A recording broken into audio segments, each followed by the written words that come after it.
Hello, this is Scott Bach-Hansen, Vice President of Training and Development with Cardinal Basketball Officials Association in Northern Virginia.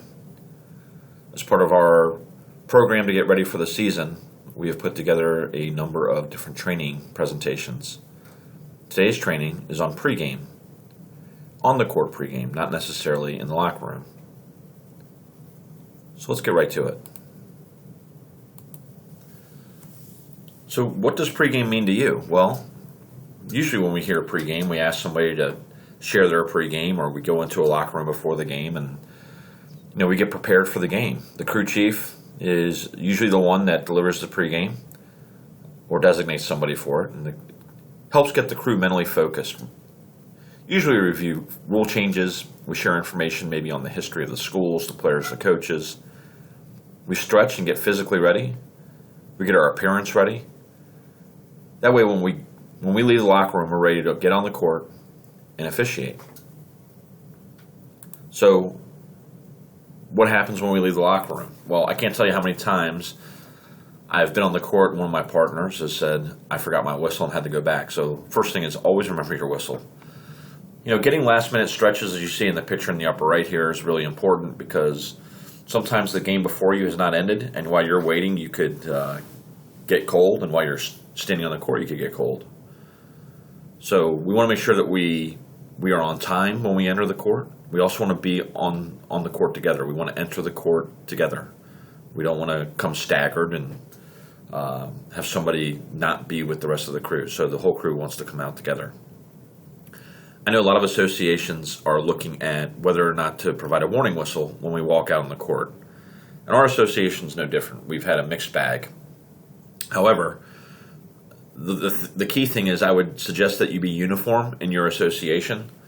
And what I mean by warning whistle is when we enter the court, I know that officials will blow their whistle to signify their arrival, which will allow the teams to prepare for the contest without having any pregame dunking. The rationale of this is there's an opportunity for us to have some preventative officiating and not starting the game with a technical foul. However, there's nothing in the manual that says to do it, and I'm not saying you can't do it, but what I am saying is that we need to be consistent. If my crew does do it and the next crew does not, then we're not being consistent. In Cardinal this year, we're going to implement the fact that we are not going to have a warning whistle. We're going to request our officials do not do this so that we can stay consistent throughout the season. So what have we been taught? When we get on the court, what have we been taught? So if you look at a couple of slides here in the lower left, it just kind of gives you the National Federation pregame positioning, who observes who. In the lower right is something from IBO, gives you a little bit more, information, which is great. But I want to take this a little bit further. We've been taught, we get on the court, we count players, there's no pregame dunking. The captains, at whatever time you decide, get them at 12, get the book before the 10-minute mark so you can avoid potentially having a technical foul. You go over and get the coaches at whatever time. Starting lineups, national anthem, run the spots, basically start the game. So that's pretty much what we've been taught over the years, and I'm trying to find a way to help us think about some other things. So, what are we really focused on? Are we distracted? Are we working or waiting? We like to talk, we like to hang out, but you got to remember, we are being evaluated. As soon as we walk on the court, everybody notices us for, good or bad. And everybody works things differently, and, the picture of these three very strong NCAA officials is not necessarily a negative against them. For all I know, this picture, there was no teams on the court, but what I'm trying to send the message here is that we don't want to be standing together, talking and hanging out. That's not what we're there to do. We're there to work. And so we need to start right away with that. So what else can we be doing? Well, besides counting and watching for pregame dunking, we want to make sure we're in the right position. So if you look at this picture, we have our three heroes standing at the division line, and they're probably just hanging out and talking.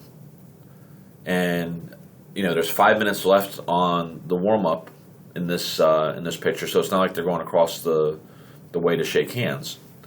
So I'd really like to make sure that we're in the right positions. So, whether you're in two-person or whether it's three-person and the U1 and U2 are staggered on their sides of the court. One thing I'd like to say is let's get in game position early. Let's get in our trail spot or our C spot. We don't necessarily need to do too much, but I want us to get our eyes ready from the positions that we're going to officiate from. And a lot of times, if we're paying attention, we can work the arc a little bit in trail. We can go to the center position and work our way up and down, step up, step down, just trying to get our eyes ready for the types of plays that we're going to see in the game. Let's work on our angles now. We just move a little bit. We don't need to do anything crazy, but let's just move a little bit. The other thing is, we want to pay attention to the court and the equipment, whether it's the wires, the clock, the lines on the floor. Obviously wires above the basket is good to know that. The clock, I would tell you it's really good to make sure that there's not a light missing.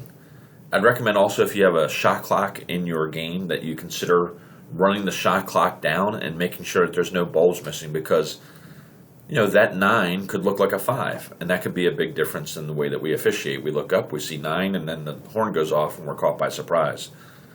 So I would like to make sure that we're paying attention to that as well. The other thing is, we're not going to the captain's meeting and saying black line all around. That's that's from the 70s or 80s. But what we are doing is paying attention to the lines. All these courts are being used in multiple capacities by the schools now. Every once in a while, you're going to walk into a place that just has really goofy lines or different colors or shading. And that is important to make sure that the visiting team and your partners know it. That way, you don't get surprised if somebody steps out of bounds. And there's a better way to handle that than saying, oh, it's my mistake, and sorry, we're giving the ball to the other team. So let's try to, just pay attention to that. The captain's meeting. When are we going to get together? Usually we're going to find out, in the locker room, when do you want to get captains? Is a great question. But, what are we saying in the captain's meeting? We want to find out who the speaking captains are. I personally remember the numbers, so when I go to the book and I do the captains beforehand, I'm going to write down that player's number as my captain. And what's said. Everybody does things differently, but what I've seen a lot more is that people want to be cute or they're trying to be cool. And we find out that they're cursing in the captain's meeting. That's just unacceptable. We've had an instance in our association where that happened, and unfortunately, one of our officials was suspended as a result. So it's just really important to get in there. It's short. It's succinct. My captain's meeting is very simple. Who's the speaking captain for both teams? We get those numbers, and then we're basically saying, listen, you're the captain of your team. If there's an issue, we're going to come to you first so you can help us. Otherwise, we will have to take care of things, but we'd rather have you work with us and move forward. And that's it. It's quick and succinct. The thing is, one person speaks. If we start having multiple people jumping in, the kids aren't really paying attention anyway. So we don't need to drag things out. But I would like to make sure that we're talking about things that are important. If there's something that needs to be said about the court, or maybe the last game that was a rough game, and you're aware of this, let's just make sure that we're paying attention to what we're saying, though, because it doesn't need to be a long, drawn-out conversation. So,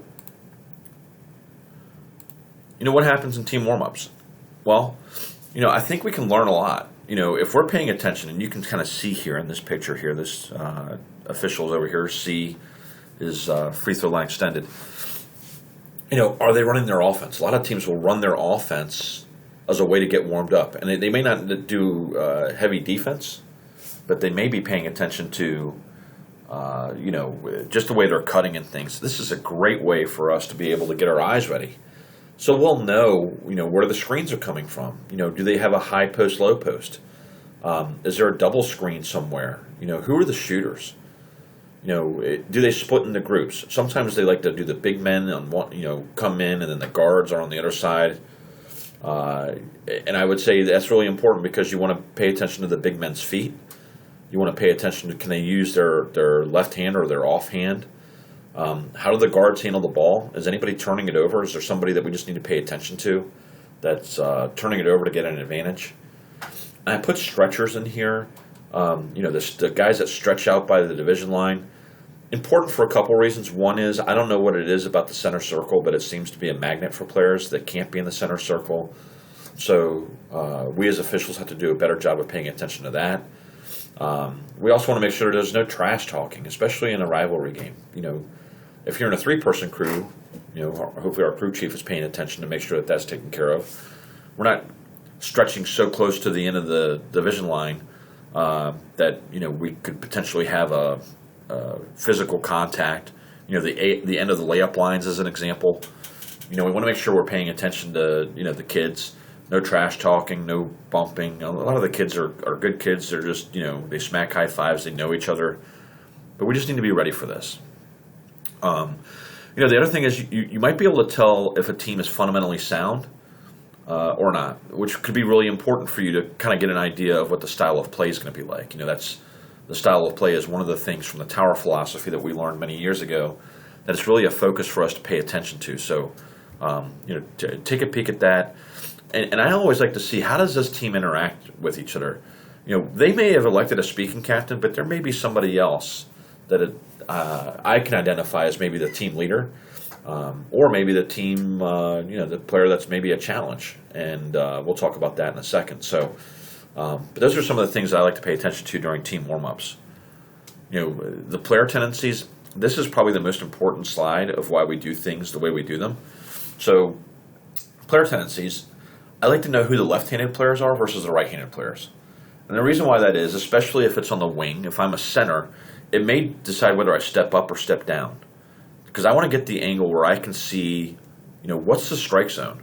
Where is that potential elbow going to be hit or the release of the shot going to be done? So if I know where the strike zone is, it will really help me in getting my eyes ready. And that's why during pregame warm-ups, I will work as the C and just make a step or two down, a step or two up to make sure that I'm looking at the strike zone and paying attention to it. That really will help me during the game. Now, I'm not doing my preliminary signals during this process, but I'm still paying attention to what's happening. I'm also paying attention to how the guards are handling the ball. I'm watching the big men's post moves. Is somebody spinning too quickly? Is somebody, traveling? Sometimes they back down too quick. I'm watching the way that the defender is defending the post player. Is there an arm bar that's extended? I want to find out who the shooters are. I might be able to come back to my crew and say, hey, 22 down here is a shooter, guys. He made a lot of three-point shots during warm-ups, so just remember that. Does anyone have a hitch on their free throw shots? I know we're not really paying attention to free throws during warm-ups, but I just want to take a quick peek to see if anybody's got a hitch. Why? Because in the game, if there's a hitch, that could potentially lead us into a situation where we have a violation. So I want to make sure that we're aware of this. We talk as a crew.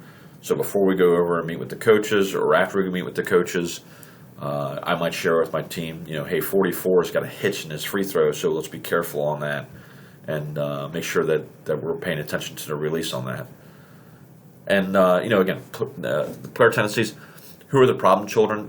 Most kids are fantastic, and I'm not saying that there are any negative kids, but I can also find out if somebody is maybe a little too emotional, if there's a kid that's bossing his team around, maybe, is not really received that well. I'm going to pay attention to when they come in the game and just see if that carries over. So I want to know who those players are and what they do.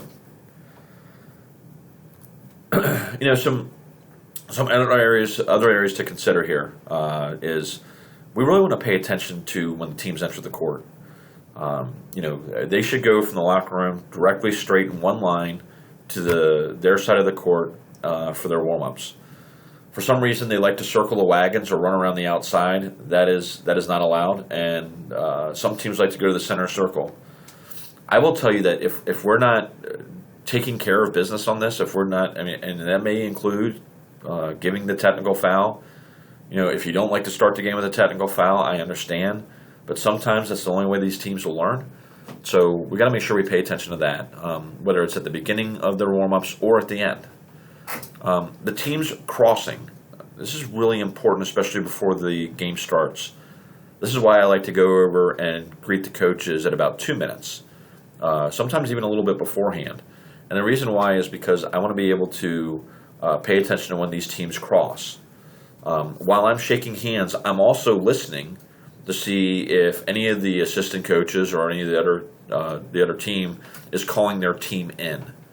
Okay, if that's the case, I'm going to back out and I'm going to watch them. I'm going to make sure that there's no bumping or trash talk. If you ever see me work, you'll notice that when I get done shaking the coach's hands, I kind of linger right in front of the table. And I'm doing that for a reason, because if they do cross, I want them to see me there. I want them to know. Sometimes I'll even stop one team and say, let them cross first. If it's a rivalry game, because I just don't want to open Pandora's box. I want them to see me and hear me. Just like if we have a jump ball scrum, I want them to see me. I want them to see my stripes, hear my voice, and be able to pay attention to the instructions that we give them. Crowd control during warm-ups, I think is also important. Sometimes the crowd gets a little bit too excited, especially in rivalry games. Use your game management. You don't necessarily need to be Wyatt Earp and throw out fans during warm-ups, but you also want to pay attention to it. Had some instances where we've had student sections cursing out opposing teams, and that's just unacceptable. So we're going to address that right away and have the game management involved with that. This last piece, you'll see the picture of Dan Aykroyd and Eddie Murphy. For anybody that was born, before 1980, you probably recognize this picture. But trading places is something that I'm going to credit one of our officials, Marvin Dawkins, with. He's been an official in Cardinal and VHSL for a very long time, and sometimes the greatest wisdom you can get is from other officials. A couple of years ago, when we were getting ready for a playoff game, he had came over and said, "Why don't you and the other partner switch? Or you one and you two? Why don't you guys switch so you can see the other team?" And I thought about it for a second. I thought, wow, that's brilliant, because I'm paying so much attention down here to this one team. I'm learning the strike zone, the left-hander versus right-hand, the hitches. I'm getting a sense of what the offense looks like, but I have no idea about the other team. So one of the things that we're going to recommend to our officials, at least in Cardinal, is if you want to swap places with your partner, whether it be two-person or whether it be three-person, the U1 and U2 switch, or even if the crew chief wants to go down and take a closer look at the team, that's fine. We recommend it. I think it's a great idea, and it will help us get ready for the game.